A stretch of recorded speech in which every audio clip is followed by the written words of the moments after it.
There are little signals that are sent to our brain, and our brain already knows the components of that food, and it's going to send a signal using the vagus nerve down into our stomach, our digestive system organs, the accessory organs as well, the pancreas and gallbladder and the liver, and everybody gets the news, the stomach, as to what kind of food that is. So if it is a hunk of grass-fed meat in your mouth, then we are definitely going to need a nice acidic environment to help break down all of that meat and turn it into the amino acids that we need to eventually grow muscle and bone and get energy from. So it's fascinating. So once again, that chewing and that saliva, that communication goes to our brain. Our brain goes down into our stomach via the signaling from down the vagus nerve. And we're going to start adding different chemical components. There's lots of activity that's going to happen down in our stomach. So let's talk about our stomach just a little bit. Acid. We need our stomachs to be acidic. And I picture just like, I don't know, dropping a piece of chicken into some pure hydrochloric acid, which it almost is pure hydrochloric acid in the stomach, and just watching it like sizzle and break down. We need it to be broken down into the smallest pieces possible before the next leg of the journey, which would be into the duodenum and into your small intestine. So while it's down there, we need our pH levels to increase and get very, very high. The special stomach lining, the mucosal layer that's in there, is actually designed to hold this kind of acid. Now, if we don't have enough acid, that little sphincter that I was talking about, the pyloric, your cardiac sphincter, or your LES, has lots of funny little names, it won't get the signal to close. Right? So it can stay open. So even if you don't have very much stomach acid in there, once things start churning around and gurgling around in there, you could get little spit ups of acid that go into your esophagus. That's bad news, because your esophagus doesn't have the same mucosal lining or inner lining. If you think of like a garden hose, it doesn't have the same kind of lining that your stomach has, because it doesn't support those high levels of acid. So I think about like maybe a tube or a hose that's coming from like a diesel or petrol, truck, versus my garden hose that is designed for water, made out of different kinds of materials so that the hose itself doesn't break down and become porous, right?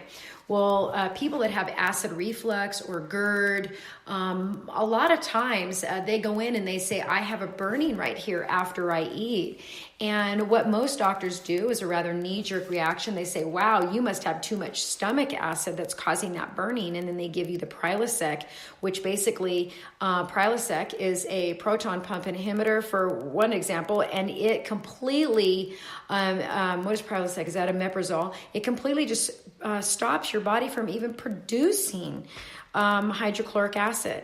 Now remember, we need hydrochloric acid to properly break down, especially proteins and fats in our stomach. So now what? Now that food in that stomach is going to be partially broken down. It's going to be in larger molecules, two larger molecules. It's going to pass through into our small intestine, and it's going to ferment. It's going to take longer, because your stomach has a secondary little sphincter muscle, and it only is going to let through a little bit of the bolus after it is turned to chyme. When it's further broken down, it's called chyme.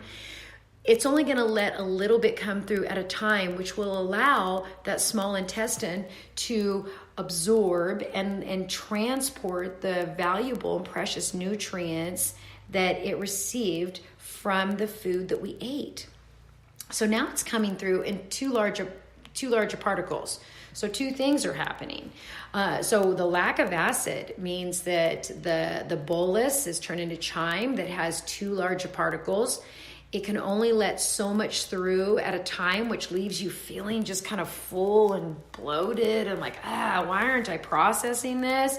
Then it's going to get hung up in your small intestine for a longer period of time, which means that that food is just going to ferment. It's going to get kind of rotten in there, which can cause you to belch or have gas. It's what does Kung Fu Panda say, or not Kung Fu Panda, who is it? Shrek. Shrek says, better out than in. Yeah, it is better out than in, but I'd rather not have that fermenting off gas either way, burping or farting or, whatever. So if that chyme sits there for too long, it's eventually going to irritate the walls of your small intestine. They're going to become irritable, possibly infected. Bacteria could grow in there. Maybe even parasites can grow in there. And then that wall is actually going to become a little permeable. And that's where we see if proteins and fats go through there, that's where we see them go out into our bloodstream, and our immune system starts to react to them because they're not supposed to be there like that. And it's really important for that stomach acid to be present in our stomachs to break down the food into the smallest possible molecules in the chyme. That acid is going to close our LES, your upper sphincter, so we're not going to have heartburn or damaging our esophageal tissue, which could lead to a GERD or even cancer. Oh, esophageal cancer, how terrible and painful. And also, on the way out of our stomach, it's going to be able to come out, and the small intestine is going to be able to process it a little faster because it's ready to go.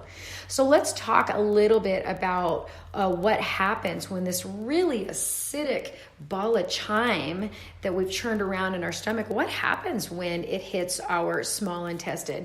Well, our small intestine actually doesn't like our chyme to be super acidic. So it sends a signal to the pancreas, and these little cells, these little parietal cells, are going to spray bicarbonate on it. I think of a car wash. I don't know what you guys think of, but I think of like a little car wash with this little control panel and we need a little bit more pancreatic juice. And that pancreatic juice is going to take the acidic levels up to a more pH or balance or neutral state, because our blood is neutral. So for it to go into our blood properly, into the cells for transport, into energy or repair or production of materials, it goes all over our body like a Amazon Prime center. It just sends everything out.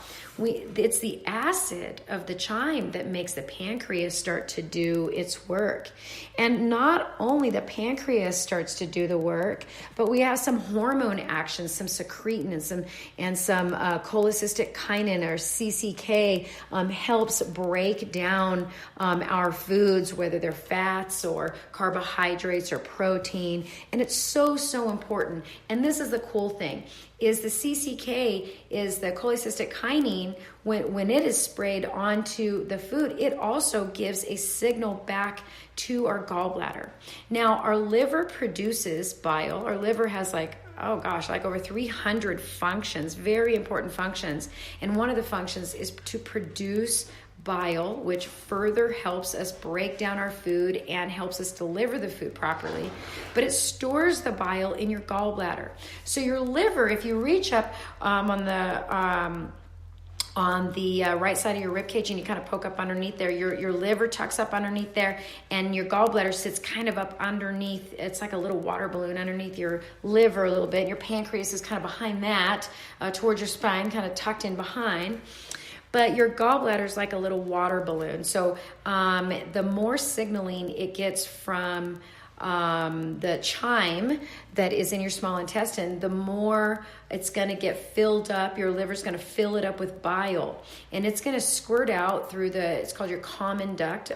It's going to squirt out the bile, which further helps break down our food. Now, if you are eating a low-fat diet, that's not going to happen. A low-fat diet, a non-fat diet, what cues it is not only the pH of the food, but also the presence of essential fatty acids. So you need to be eating the healthy fats in order to have a healthy gallbladder. Does that make sense? You need to have healthy fats in order to have a healthy gallbladder.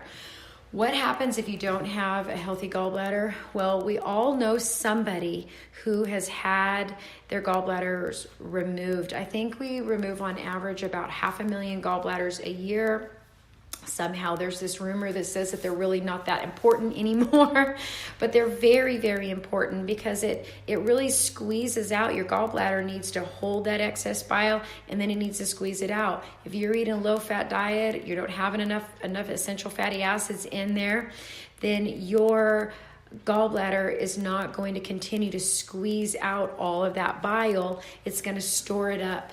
And it's eventually going to have its own nasty little, I have too much chemical process going on in there. And lo and behold, you're going to have some gallstones, right? And it's going to be very big and swollen, and it just really needs to be squeezed. So eat your healthy fats, your avocados, your nuts and seeds, your grass-fed butters, your unpasteurized or raw dairy. Eat your healthy fats, coconut oils, olive oils. We know that kind of stuff. So bile function is very, very important when that chyme is sitting in your small intestine, because those little fat molecules, they're eventually going to go into your lymphatic system, and they're going to work all throughout your body. And your lymph system it's one of my most favorite systems, and we'll talk about that in the future. So hopefully I'm not going too fast or too deep. It's hard not to go too deep when you're talking about nutrition, but we really need to have in mind the whole purpose of nutrition is to feed our body. Right? We really need to fuel those cells. So if we want to have healthy cells, if we have healthy cells, we're going to have healthy symptoms or systems. If we're going to have healthy systems, then we're not going to have all these crazy symptoms. So to back up really briefly, we are making good food choices. We're preparing as much food as we possibly can. We're chewing our food really, really well. We're letting our salivary glands do the first part of the chemical breakdown of our food. We're trying to provide a parasympathetic or relaxing atmosphere with grace or gratitude. And we're just really trying to enjoy and appreciate our bodies and our food. And if we have the right environment and we're choosing the right food, then this system that I'm talking about should go fairly smoothly, and we're not going to have to worry about all the other details like ulcers or gas or diarrhea or autoimmune disease and food allergies. Okay, so let me see. Oh, I was going to actually give you just a couple more pieces of information about stomach acid. It's really, really important for our bodies. It's almost pure acid. It's 0.8. 0.8, that's almost totally pure acid. It's going to bathe our stomach and disinfect it. It kills bacteria and parasites. It activates pepsins so we can digest proteins. It stimulates gastrin, which are some of those juices I was talking about, for further breakdown. And acid is good when it comes to our stomach. So just remember that if you ever experience heartburn, that's the last thing we want to do. There are reasons why very few people, it's called being it's hyperchlorhydria, too much acid production. It's actually very, very rare, but you can go and get your pH or your acid. pH is neutral. You can get your pH balance, and before somebody puts you on an acid blocker or acid neutralizer, then you're going to want to ask that very important question. Before we do that, can we just do a pH test and verify that I'm not producing enough hydrochloric acid? Simple enough. And if it's been going on for a while, definitely wanting to do the scope and make sure that your tender little esophagus doesn't have any scarring on there. And also they can make sure that sphincter is working properly. Okay, so let me check my notes here and see where we were. Okay, so Okay, so that little area in your small intestine called the duodenum, by the time your chyme leaves that area, it's almost totally digested, which is cool. Your carbohydrates are broken down into glucose molecules that we can use for energy. Our brain likes to use some carbohydrates, for clarity. And it also, if you're eating more of a high-fat diet and you're burning fat for fuel, your brain totally loves fat for fuel. And something that a lot of people don't know is that you don't actually, as a human, have to produce